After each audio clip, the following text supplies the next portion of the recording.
kurang kuat. Udah tadi ya kan. Assalamualaikum warahmatullahi wabarakatuh.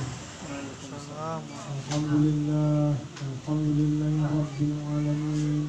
Wassalatu wassalamu ala asyrafil anbiya'il mursalin wa ala alihi wa sahbihi ajma'in.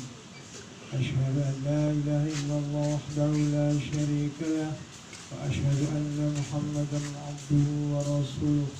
Subhanaka la ilma lana illa ma 'allamtana innaka antal alimul hakim. Wa la haula wa la quwwata illa billahil aliyyil Bapak di mana? azim. Saya menerima tamu. Allah Ta'ala bil kitabil karim. A'udzu billahi minasy syaithanir rajim.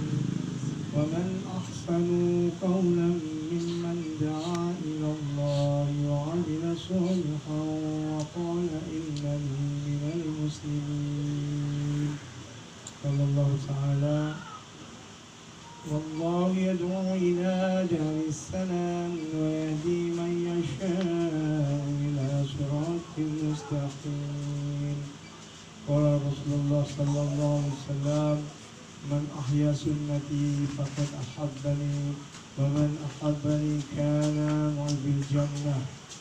قال رسول الله صلى الله عليه وسلم من كان آخر كلامه لا إله إلا الله دخل الجنة.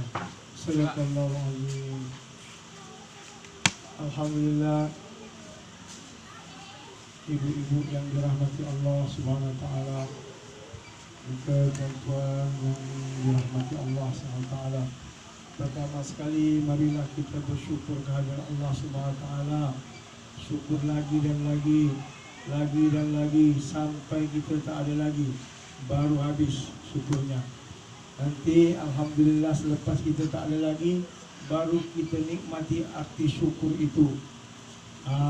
Apa itu arti syukur itu? Yaitu arti syukur ini kalau dilafazkan biasanya lah syukur, tapi itu lafaznya, tapi perbuatannya. Jadi syukur ini mesti lafaz dan perbuatan. Kalau setakat lafaz saja dia tak menjadi. Dia mesti ada perbuatan syukur kepada Allah SWT. Jadi alhamdulillah, ibu-ibu yang dirahmati Allah SWT, dengan izin Allah SWT hari ini saya dengan izin dan taufik oleh Allah SWT saya hadir di sini untuk sama-sama sebenarnya kita berfungsi sedikit tentang penghidupan kita yang sebenar-benarnya, untuk apa kita dilahirkan di atas muka bumi ini. Ya kan? Jadi sebelum kita dulu mendapat apa yang dikatakan usaha atas iman, kita tak usaha atas iman kita, maka iman kita macam biasa-biasa aja, macam saya, ya, macam saya dulu. Sebelum ni, bila saya tak hijrah ni, sebelum tu dulu saya ni pernah digelar ini. Kalau di Malaysia digelar saya Raja Dangdut Malaysia. Masya Allah. Ini raja ni dah nombor 1 ni, tak ada lagi yang setinggi daripada raja ni, tak ada lagi. Dan saya mempunyai rakyatnya sangat banyak sekali. Negeri tak ada lah, rakyat banyak. Daripada Singapura, daripada Jakarta, Indonesia, daripada Malaysia, dan juga daripada selatan Thailand. Ini semua kalau di rumah orang, kalau tak ada lagu saya memang tak sah lah, orang Islam lah kan. Tapi apa yang terjadi sebenarnya dalam saya raja-raja dangdut tu, rupanya penghidupan saya rupanya sudah kerat-marit. Keadaan saya sebenarnya sudah, langkah saya selalu langkah-langkah maksiat saja. Kan, kata orang sesat. Udahlah saya sesat, kalau saya sesat tak boleh juga bawa pula orang lain sesat. Itulah semua pendengar-pendengar saya sesat semua. Ya Allah, ya kan? Sebab apa? Sebab tidak tahu sebenarnya untuk apa dilahirkan di dunia ini. Maknanya tadi tidak usaha atas iman. Jadi ibu-ibu yang dimuliakan Allah SWT, inilah pentingnya iman. Bila iman ini diusahakan, maka disitulah keridhaan Allah akan datang. Tapi kalau sekiranya iman tak diusahakan, maka disitulah kejahilan-kejahilan akan datang. Ya kan? Ya, kemarahan-kemarahan Allah akan datang, murka Allah akan datang. Sebab apa? Tidak usaha atas iman. Jadi ibu-ibu yang dikasihi Allah SWT, syukur lagi dan lagi oleh kerana apa? Banyak nikmat-nikmat Allah yang dibagikan kepada kita. Nikmat yang saya nak ceritakan di sini nikmat mata lah, sedang nikmat mata ni. Dulu kalau kita tak faham, untuk apa mata ni? Mata ni untuk apa lagi? Tengok-tengok yang itulah, dot-dot sana, dot sini, dot sana, dot sini. Habis, hancur sehancur-hancurnya. Tapi kita terkesan tak? Kita tak terkesan. Sebab apa? Iman tak ada. Macam itulah. Jadi bila kita udah usaha atas iman, baru kita tahu Allahu Akbar, rupanya mata ni sendiri pun dicipta Allah cantik, ya kan? Daripada di celah-celah hidung ini cantik, bukan dibaginya di bahu, bukan dibagi di kening, cantik mata ni. Untuk apa? Semata-mata untuk melihat kebesaran Allah SWT. Baru kita sedang yang Allah berikan kepada kita mata ni supaya kita tengok langit ni siapa yang cipta. Kan? Ya kan? Kita tengok bumi ni siapa yang cipta, 7 petala langit, 7 petala bumi, siapa yang mencipta. Kan, kehidupan kita ni siapa yang cipta. Segala-galanya datang daripada Allah. Ibu-ibu sekalian, semuanya datang daripada Allah. Mata untuk melihat kehebatan Allah, kebesaran Allah. Telinga dicipta untuk melihat apa? Supaya mendengar kehebatan Allah, kebesaran Allah. Kita berjalan kepada apa? Supaya kita berjalan, dibagi kita kaki supaya kita datang kepada Allah Subhanahu Wa Taala. Kerja, tangan-tangan kita mengerjakan pekerjaan yang disuruh, bukan dilarang oleh Allah Subhanahu Wa Taala. Fahami? Saya pula saya cerita pasal mata ni sebab apa? Dalam syair saya adalah, saya ni sekarang buat lagu-lagu juga, tapi lagu religi. Kalau dulu kan ibu-ibu pun tahu lagu saya yang sedang-sedang semua tahu kan. Yang sedang-sedang kalau kan. Dengar aja lagu yang sedang-sedang. Pak Syuro kita ni pun suka lagu yang sedang-sedang. Dia tidak cantik, dia tak cantik juga tahu. Kan? Ya kan? Begitulah kehidupan. Ya kan? Tapi hari ini tuan-tuan, ibu-ibu sekalian, baru kita tahu. Saya ada cerita pasal mata ni dalam lagu saya, lagu orang Gigi, nak ceritakan kebesaran Allah supaya tahu. Lagunya, nama lagunya itu sudah lebih kurang 8 tahun yang lalu saya buat. Nama lagunya Semuanya Allah Punya. Semuanya Allah punya. Semuanya Allah punya. Di sini cerita pasal apa? Cerita pasal mata. Lihatlah gunung yang tinggi, Subhanallah, itu Allah yang punya. Lihatlah pantai yang indah, Subhanallah, itu Allah yang punya. Tiada yang engkau punya, semuanya Allah punya. Tiada yang kita punya, semuanya Allah punya. Dari itu janganlah sombong, janganlah riak, serta iri hati. Dunia hanya pinjaman sementara, akhirnya kembali kepadanya. Tengok, akhirnya kita kembali kepada Allah SWT. Rupanya mata ni pun dipinjamkan juga kepada kita. Mata dipinjam, telinga dipinjam, kehidupan kita, ya, diri kita dipinjamkan kepada Allah. Dan akhirnya akan kembali kepada Allah. Apa yang kita bawa? Tuan-tuan, puan-puan rahmati Allah SWT, ibu-ibu yang dikasihi, tak ada yang dibawa, hanya dua saja, iman dan amal saja. Iman dan amal. Apa itu iman dan amal? Ya, secara ininya, ya, secara mudahnya lah. Iman tu kita beriman pada Allah SWT. Amal pula kita beramal cara baginda Rasulullah SAW. Jadi kalau iman dan amal ni kita sempurnakan dalam kehidupan kita, maka inilah mencari keridhaan Allah SWT. Maka Allah redha pada kita. Ya kan? Jadi alhamdulillah, satu orang manusia bila dia dibagi agama, Allah sayang pada dia, dibagi dia agama.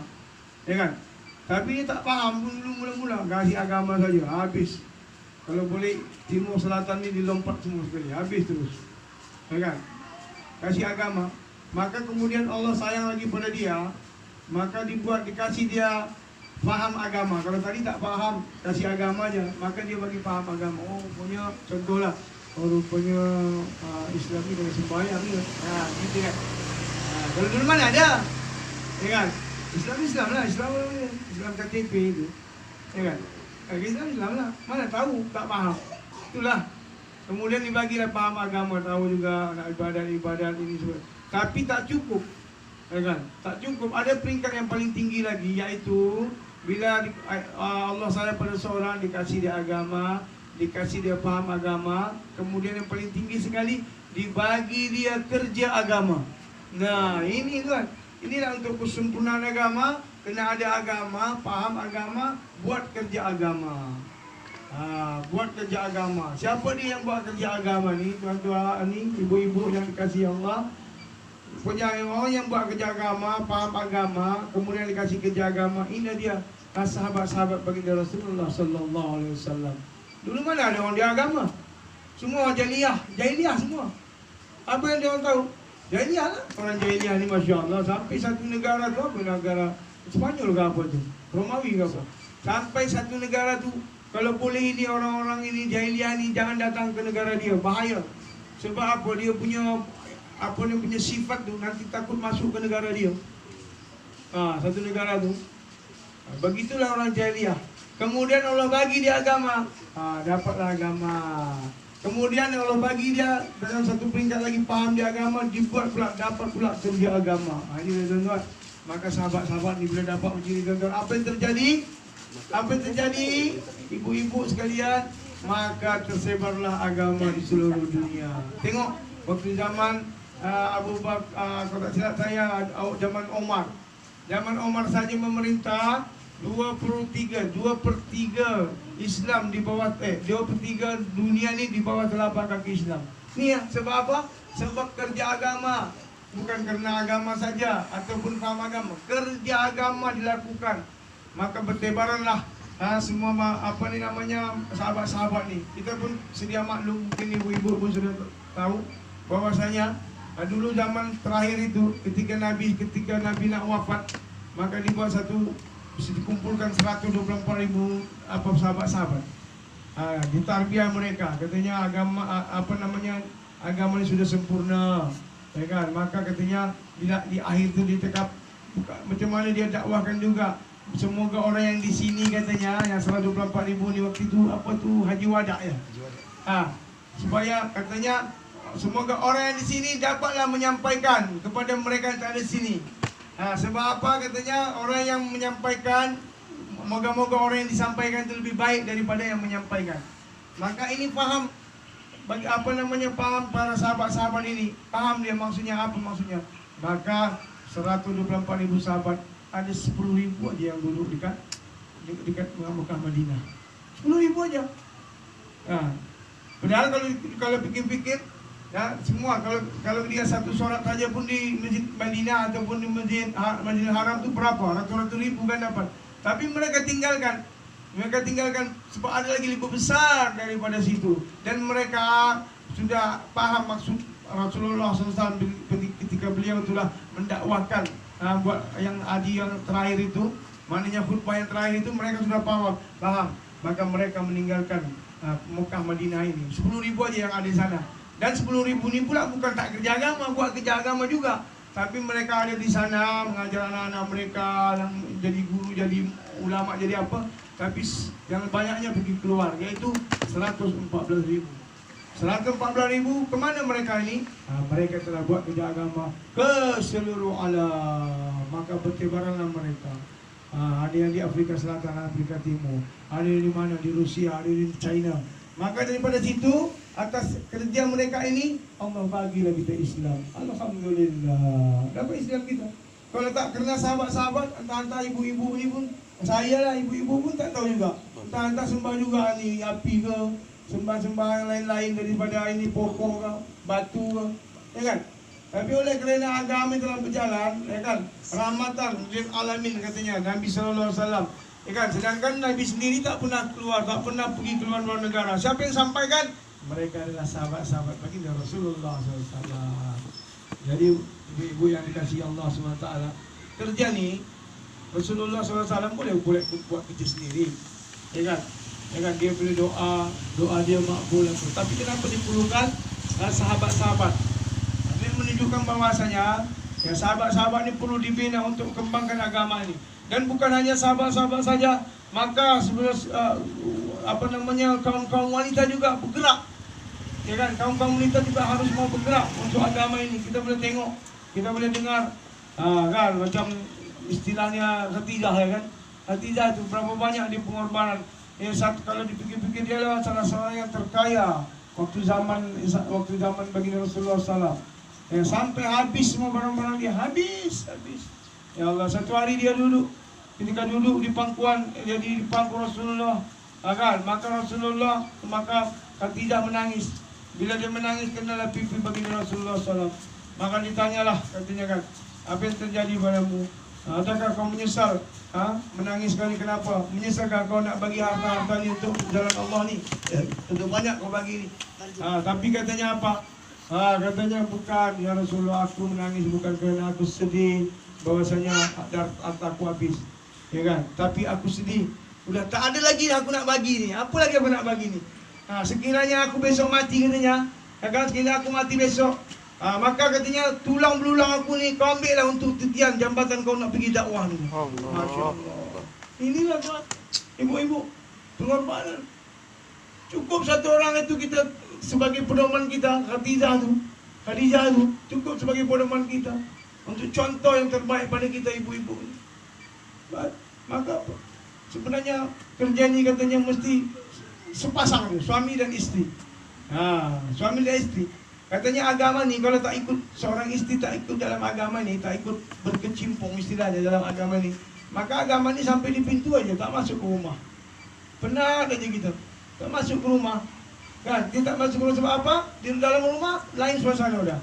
Sebab apa? Kita tak ajar agama ke isteri kita, ke anak-anak kita. Jadi ibu-ibu sekalian, saya pun sebenarnya nak ceritakan.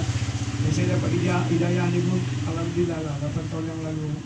Ketika itu saya di Singapura. Malam tu dah mau show konsert dangdut tu. Ramai. Tapi sebelum konsert tu saya pergi ke satu masjid, namanya Masjid Al-Ghufran. Masjid yang paling besar di Singapura itu. Jadi saya duduk situ, saya sudah mulai sembahyang. Saya sudah mulai ibadat 1 tahun saya sudah ibadat, nak berubah lah. Ya kan, kata orang kalau Inggeris cakap step by step, sedikit-sedikit. Tapi dalam ibadah 1 tahun tak menjadi saya. Solat juga, dangdut juga, solat juga, martabi juga, solat semua buat, tak menjadi. Bila menjadinya, bila ada korban tu rupanya baru menjadi. Ketika saya jumpa satu jemaah yang dihantar oleh Allah SWT daripada Sulawesi, pergi ke Filipina, pergi ke Malaysia mereka, kemudian pergi ke Singapura. Allah jumpakanlah dekat Singapura di masjid Singapura. Maka saya dikenallah dengan saya satu ustaz namanya Ustaz Sofian yang membawa lebih kurang 8 orang dia punya jemaah. Dia bawa jemaahnya Ustaz Sofian ni, dikenalkan pada dia, kenal pula pada saya. Sebab apa? Dia tahu lagu-lagu tu. Dia tanya saya, kamu siapa? Saya Iwan. Asal dari mana? Saya bilang saya daripada Malaysia juga, tapi saya pun orang Medan juga, Ustaz. Oh iya. Di Medan di mana? Saya cakap, tidak, di Medan aja. Kalau kita cakap kisaran lah, tidak tahu kan. Di Medan. Oh iya. Jadi ngapain kamu di sini? Ditanya pula aku. Sudahlah kalau nak pergi konsert, ada pula di depan aku pula jumpa Ustaz ini. Macam mana aku nak ceritanya kan? Tapi aku beranikan diri lah. Beritahu lah, saya sebenarnya di sini ada satu konsert malam ni, Ustaz. Saya ni penyanyi, Ustaz. Penyanyi ni kadang-kadang ada sombong juga. Bangga diri penyanyi. Saya penyanyi dangdut, Ustaz. Di malam ni kita nak nyanyi dangdut. Bila saya cakap dangdut, konal lah dia sama saya. Dia bilang, oh ini yang Iwan dangdut itu ke? Kan? Betul, Ustaz. Masya Allah, yang nyanyi lagu yang sedang-sedang itu kan? Betul lah. Saya cakap, saya pun betul lah, Ustaz. Malu. Dia bilang betul tak? Masya Allah, dia bilang. Dia peluk saya. Dia peluk saya. Biasalah kan orang tablik ni ada pipi-pipi dia bukan di situ-situ orang dia. Takut juga aku kan, laki-laki dengan laki-laki. Kita tak pernah begitu. Lalu dibisikkan pada saya. Masya Allah, sebenarnya saya pun peminat kamu juga. Wah, dia punya dangdut juga. Cuma saya segan-segan. Alhamdulillah, sebab daripada ada perjumpaan itulah, maka dikasih tahu lah saya. Sebab apa? Dia teringin lah mungkin nak terbiasa saya. Sebab apa? Saya bila saya lepas solat, bukan saya pakaian sunnah-sunnah ni, saya dah siap dah pakaian kilat-kilat nak pergi konsep kan. Dari adalah maksud dia. Jadi bagi tahu pada saya, Iwan, boleh saya bicara dengan kamu? Boleh Ustaz, tapi jangan lama-lama ya. Okey. InsyaAllah. Dia pun bagi tahu lah. Tuhan, alhamdulillah kamu ni orang yang sudah cukup berjaya, Malaysia, Singapura, Thailand, dengan Brunei. Tapi percayalah kamu bahwasanya kejayaan kamu ni, dia bilang sebagai seorang pendidik, bukanlah kejayaan sebenarnya. Sebab apabila kamu jumpa Allah besok, Allah takkan tanya berapa banyak album yang kamu buat, berapa banyak peminat-peminat kamu. Ini semua tak ada. Begitulah kita juga ibu-ibu di dunia ni. Kan kerja dunia gini tak ada arti apa-apa sebenarnya. Tidak boleh menyelamatkan kita, bukan itu yang tanya. Seorang petani, bukan ditanya besok macam mana pertanian kamu. Ada Allah tanya, tidak akan tanya. Seorang nelayan, ada petani kamu, hebat nelayan kamu, berapa banyak sebulan kamu dapat, berapa ton satu bulan kamu keluar ikan. Ya kan? Begitu juga seorang dokter, begitu juga seorang jenderal, dia tak akan ditanya. Tapi katanya apa kata Ustaz tu? Sebenarnya ya, katanya untuk kamu berjaya dunia dan akhirat hanya dengan agama Allah Subhanahu wa taala. Itulah mula-mula 49 umur saya, ibu-ibu, baru saya dengar 49 inilah kejayaan hanya ada dalam agama Allah Subhanahu wa taala.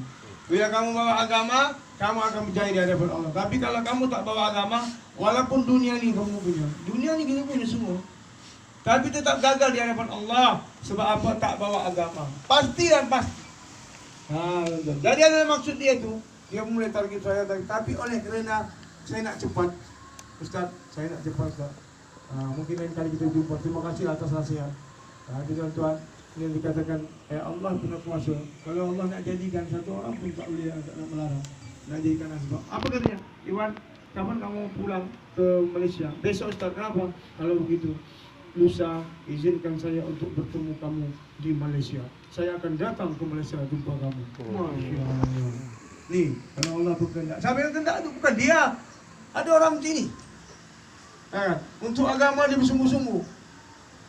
Ayatnya itu. Walladzina jahadu fina lanahdiyannahum subulana. Barang siapa yang bersungguh-sungguh atas agama aku ini, sungguh-sungguh dia, maka Allah buka jalan-jalan hidayah. Banyak jalan aku buka. Akhirnya tuan. Jadi Allah buktikan kepada saya. Maka dia datang lusa. Datang ke rumah saya. Saya ingat lagi tu bila lusa dia datang ke rumah Malaysia. Dia kasihlah pula nombor. Dia telefon saya. Iwan, saya sudah ada di Malaysia, di Kuala Lumpur ini. Di mana kamu? Okey, kita sebentar saya datang. Saya ambil dia, bawa lah ke rumah. Waktu itu saya memang masih seorang-seorang lagi. Sebab apa? Yalah, kita ni kan bekas penyamun tarbus juga tau. Bini lari, anak lari, semua lari. Apa yang betul? Sebab apa? Sebab kita dulu nakal, sebab kita tak ada agama, tak usah atas agama. Ya jadinya. Kan Allah ada bagi tahu, barang siapa yang bersyukur kepada aku, katanya, aku akan tambah lagi. Tapi barang siapa yang kufur nikmat, tak bersyukur atas apa yang kubagi, katanya, maka azab aku amatlah pedih. Hari ini tuan-tuan baru aku tahu bahwasanya azab amatlah pedih itu apa. Kalau dulu mana terasa, kan? Wah, yang penting dunia aku begini, yang penting itu. Rupanya baru bisa terasa. Apa itu? Jauh daripada Allah, tak ikut sunnah baginda Rasulullah SAW. Apa enggak? Azab memang pedih. 30 tahun saya azab itu pedih kepada saya. Kenapa? Sebab azab pedih itu adalah mensyirikkan Allah Subhanahu wa taala. Syirik kita kepada Allah. Cuma kita tak sedar. Kita ingatkan kita okey. Kita ingatkan kita okey saja. Kita syirik pada Allah. Dilawan Allah. Tak bersyukur pada Allah. Di mana kita waktu itu? Waktu solat itu kita di mana? Siapa yang kita besarkan? Allah yang sepatutnya kita besarkan, tapi kita besarkan dangdut kita. Allah yang sepatutnya kita besarkan, kita utamakan, tapi kita utamakan tulisan lagu kita, nyanyian kita. Syirik kepada Allah Subhanahu wa taala. 30 tahun. Jadi ibu-ibu sekalian, jangan kita menjadi orang yang macam ini. Kita rasa kita tak ada apa-apa, tapi ternyata kita di sebalik itu rupanya kita sudah bersyirik kepada Allah SWT. Puncanya apa? Jauh daripada Allah SWT, jauh daripada perintah Allah SWT, jauh daripada sunnah-sunnah baginda Rasulullah SAW. Maka tuan-tuan, ibu-ibu sekalian, bapak-bapak yang dirahmati Allah SWT, di situlah di rumah saya itulah mulai saya ditarbiyah. Oh, dia bilang apa, Iwan, boleh saya bicara dengan kamu? Saya ingat lagi, sampai subuh pukul 6 nak nunggu, sana kan pukul sini pukul 5, sana pukul 6 nak solat subuh, tak tidur. Oh, dia pun urut aku juga, diurut. Dia pandai pula tuh ngambil hati. Allah sayang kamu, aku takut juga urut. Soalnya kita bukan kena sangat dia, pokoknya dia dah tahu macam-macam manusia sekarang kan. Urut, pokoknya laki-laki dengan laki-laki, takut juga kita. Iyalah kan. Tapi rupanya memang begitu, hatinya lembut, cara dia. Boleh saya bicara dengan kamu? Boleh tak? Iwan gini bilang, kalau kamu ingin berjaya, maka kamu ikut orang yang sudah berjaya. Gitu dicakap. Jadi waktu itu saya pun tak tahu yang berjaya, saya pikiran saya yang berjaya mungkin Roma Irama lah kan, ataupun yang lain-lain lah yang berjaya-jaya itu disuruh ikut jaya. Tapi rupanya bukan. Sebab apa? Siapa dia tanya? Ya kalau kamu ingin berjaya, kamu ikutlah orang yang sudah berjaya. Itu ikutlah para sahabat-sahabat baginda Rasulullah SAW. Maknanya bagi situ disuruh. Sebab apa sahabat-sahabat ni ada 124.000 sahabat. Dia bilang mereka ni adalah orang-orang yang telah diridhai Allah. Radhiyallahu anhum, radhiyallahu anha. Maknanya laki-laki dan perempuan. Kan? Mereka adalah orang yang sudah berjaya, Allah redha pada mereka, mereka redha pada Allah, mereka sudah tempat surga Allah SWT. Kan? Dalam hadis baginda Rasulullah ada beritahu katanya barang siapa yang mengikut-ikut satu kaum, mencintai kaum itu, meniru-niru kaum itu, tak payah hebat macam orang. Memang kita tak boleh hebat macam sahabat, mana boleh, ya kan? Tapi ikut-ikut saja, meniru-niru saja. Apa mereka kerjakan, kita ikut, kita cintai mereka, maka katanya niscaya kamu akan dibangkitkan bersama kaum itu. Tengok. Kan? Satu lagi hadis bagi tahu apa katanya? Sahabat-sahabat aku ini bagaikan bintang-bintang di langit. Ini popular lah. Bintang-bintang di langit yang menyinari. Maka kamu ikut salah seorang daripada mereka. Ikut saja salah seorang. Tak payah ramai-ramai 124.000 pening pula kalau kita siapa nak ikut. Satu orang saja. Siapa dia? Abu Bakar Siddiq, Sayyidina Umar, Sayyidina Osman, Sayyidina Ali, ya kan, Abdul Rahman bin Auf. Ini sahabat-sahabat yang baik. Ada katanya 10 sahabat yang dia Allah bagi, dia redha Allah untuk surga tanpa hisab. Masya Allah kan. Makanya kamu ikut salah seorang ini, kamu juga akan dibagi petunjuk. Maknanya kalau dia bagi petunjuk dapat hidayah itu kan, tak payah jauh-jauh. Dan itulah tu. Kemudian dia targib saya. Banyak lagi perkara-perkara yang bagi tahu. Kemudian ditaskin saya. Lepas itu saya taskin saya. Dulu saya tak tahu taskin. Taskin ini maknanya mengajak, bukan mengajak. Mula-mula ditargib, kita bagi semangat. Pandai dia. Maka dia bagi tahu saya macam mana. Iwan, kalau kau nak cari keriduan, kamu mau cari keriduan macam mana sahabat-sahabat, ya kan? Maka kamu 3 perkara ini kamu kita buat sebelum kamu mati. Apa dia Ustaz? Pertama, yang penting sekali dalam dunia ini itu juga usaha atas iman kamu. Maknanya kalimah yang ada pada diri kita ni kita usahakan. Tak boleh tidak. Maknanya ini dulu diusahakan. Iman dulu, bukan kerja. Tapi kalau dulu bila kita tak faham zaman-zaman dulu, kerjalah dulu. Orang nak belajar iman, apa kau makan nanti katanya. Betul tak? Makan apa katanya? Padahal iman dulu. Diusahakan iman dulu. Kemudian yang kedua katanya, kamu kena usaha supaya selama ini kamu tak sedar banyak berlaku syirik pada kamu. Kita itu kita berlaku syirik pada Allah SWT. Akhirnya kita tak sedar azab Allah tadi itu sebab kita jauh daripada Allah, jauh daripada sunnah baginda Rasulullah. Rupanya belajar ni supaya kita jangan mensyirikkan Allah. Ini bahaya. Jadi tuan-tuan, ya kan ibu-ibu sekalian, dalam surah At-Taubah ayat 24, ya kan, Mahfum dia ada beritahu, katakanlah ya Muhammad, sekiranya bapak-bapak kamu, istri-istri kamu, anak-anak kamu, saudara-mara kamu, adik-beradik kamu, ya kan, kerja apa, perniagaan yang kamu takut rugi, perniagaan masuk dalam apa? Kemudian rumah besar kamu, kemudian harta kamu yang banyak. Ini ada 8 perkara yang ini selama ini kita tak pikir nih. Orang tak kesini nih, orang kesini, orang tak usaha agama dia takkan kemari. Katanya 8 perkara ini sekiranya kamu lebih mencintai ini daripada Allah, Rasul. Sepatutnya dalam ayat, dalam Allah dan Rasul cukuplah kan. Tapi dalam ayatnya ada 3, tambah lagi. Berjihad untuk agama Allah. Ini tuan. Allah Rasul dan berjihad untuk Allah. Kalau kamu lebih cinta 8 daripada 3 ni, maka ancaman Allah datang. Fatarabbathu. Awas kata Allah. Sehingga Allah sendiri akan buat perhitungan kepada kita. Apa dia tadi? Itu yang kono aku 30 tahun. Kena aku 30 tahun mensyirikkan Allah. Cinta kepada isteri, cinta kepada anak, cinta kepada, lebih daripada mungkin cinta kita kepada Allah, Rasul dan benci Allah. Ini bahaya. Selama ini mana kita terfikir itu? Itu pasal kalau orang dikeluar jalan Allah Subhanahu Wa Taala, ini hebatnya Allah ni kan. Ya kan? Allah nak keluar jalan. Bila orang ajak orang keluar jalan Allah, dia tak ada lain dah. Dia guna alasan mesti 8 itu. 8 itu yang memberatkan dia untuk datang kepada Allah, pada Rasulullah dan berjihad untuk agama Allah. Apa dia? Marilah kita keluar 3 hari kan belajar iman. Dia bilang, bukan aku tahu anda, tak ada jaga anakku. Tengok. Bila ada pengakuan bilang tak ada jaga anak, lalu siapa yang jaga? Kau jaga anak? Bukan kau jaga anak. Bukan aku tak anda, bini aku tak mengasihi. Bah, bini pula tak mengasihi. Ini lagi bahaya ni. Bini pula garang pula. Ya kan? Nah, bang, kalau keluar ni 3 hari, kalau aku tak ada rumah jangan cari lagi ya. Mak takut lagi aja. Apa lagi tak cari lah terus keluar. Ini sedangkan dalam perintah Allah, dalam surah Al-Quran ayat 24 itu memang kena tinggalkan sementara. Besok kalau dah mati, tinggal semua habis. Sementara belajar iman, tinggalkanlah 3 hari, tinggalkanlah mereka 8 perkara 3 hari. Kemudian 10 hari, tinggalkanlah mereka 10 hari. Begitu juga kepada ibu-ibu sekalian.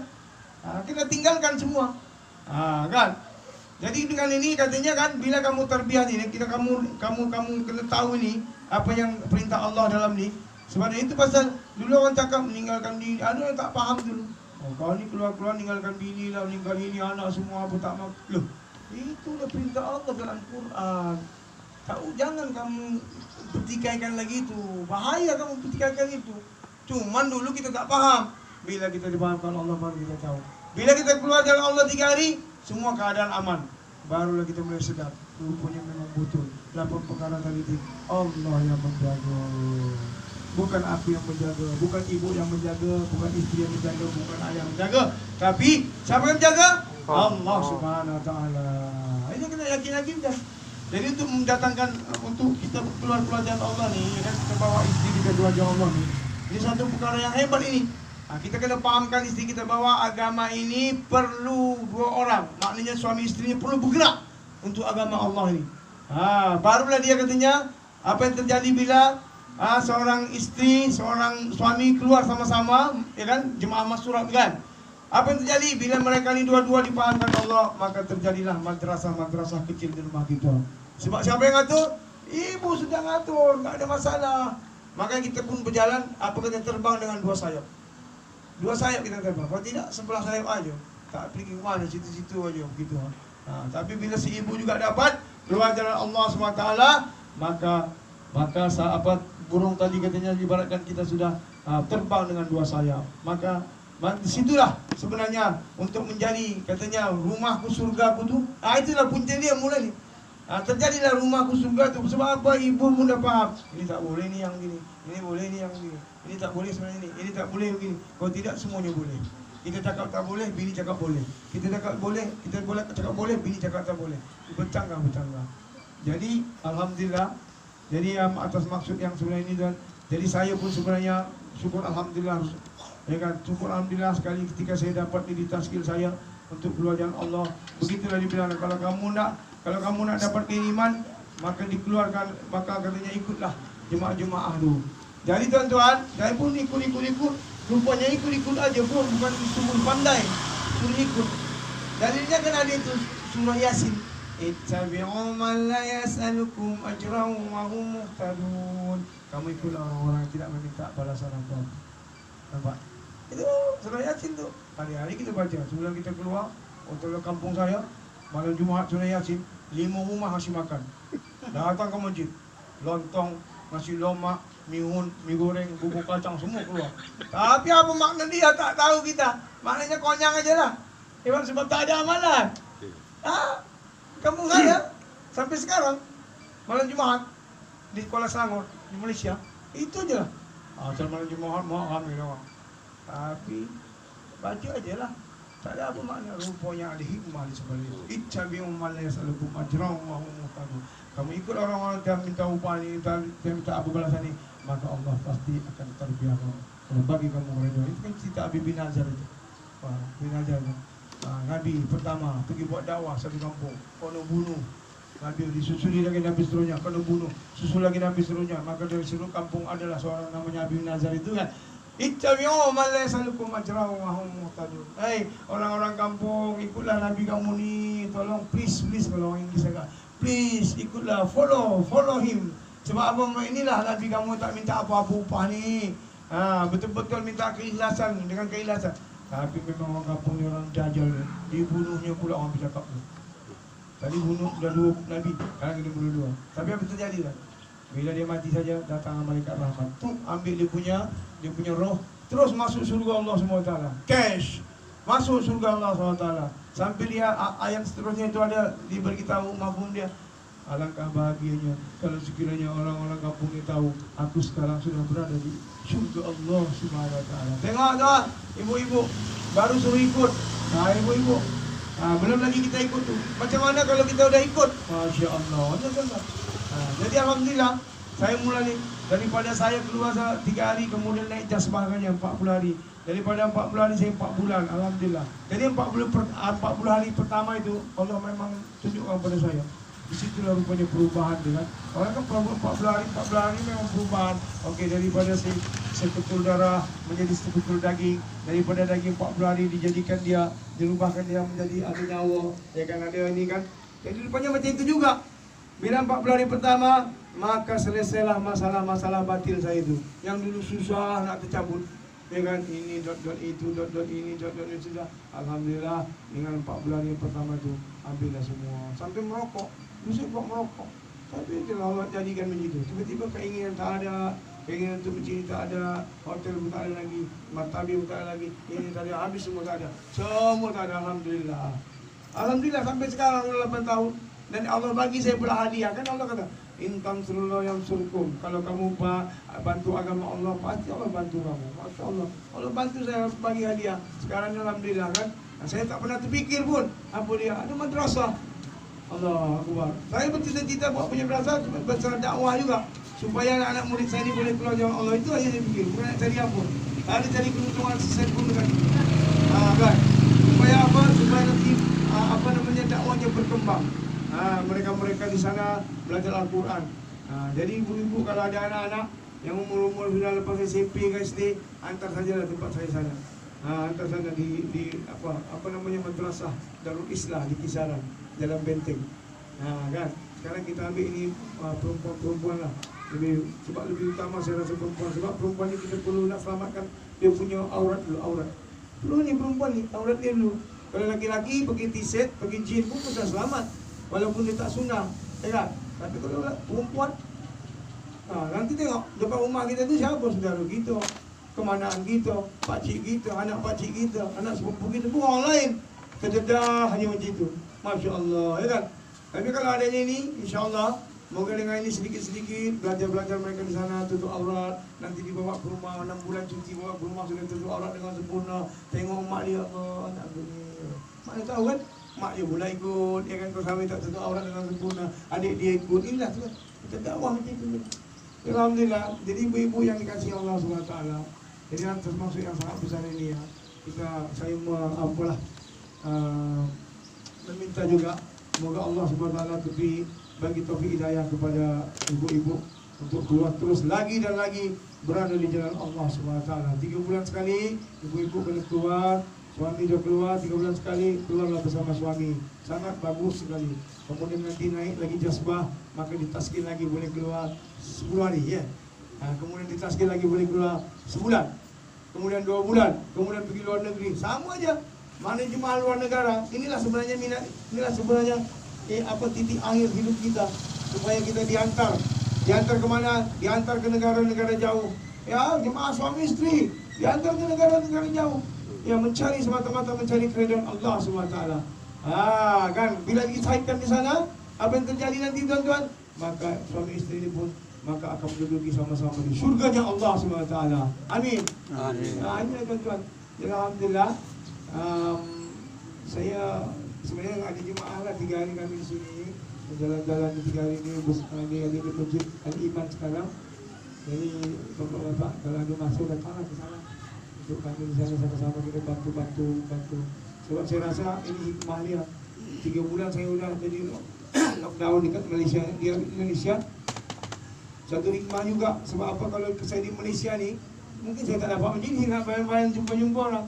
Sebab ada keluar pun tak boleh, sembahyang Jumaat pun tak boleh, sembahyang fardu apa lagi, kan? Tapi alhamdulillah Allah jadikan saya lockdown tak balik ke Malaysia, maka alhamdulillah setiap bulan saya bolehlah tentunya belajar usaha bersama. Dan alhamdulillah dengan taufik hidayah Allah SWT, saya boleh sedikit berkongsi dengan ibu-ibu di sini. Moga-moga dengan apa yang saya katakan ini dapatlah kita jadikan iktibar. Sama-sama kita jadikan iktibar, dapat kita beramal dan juga sampaikan. Jadi besar harapan saya, moga dengan perjumpaan kita ini, Allah bagi kita taufik hidayah untuk sama-sama kita berada di jalan Allah SWT. Amin. Itu saja yang dapat saya berkongsi. Apa yang baik datang daripada Allah, yang tak baik atas kesilapan saya sendiri. Moga Allah ampunkan saya dan dengan belajar ini, dan Tuhan di sini maafkan atas salah silap saya. Amin. Puji dengan atas minta Allah. Baik, ini syarat ini.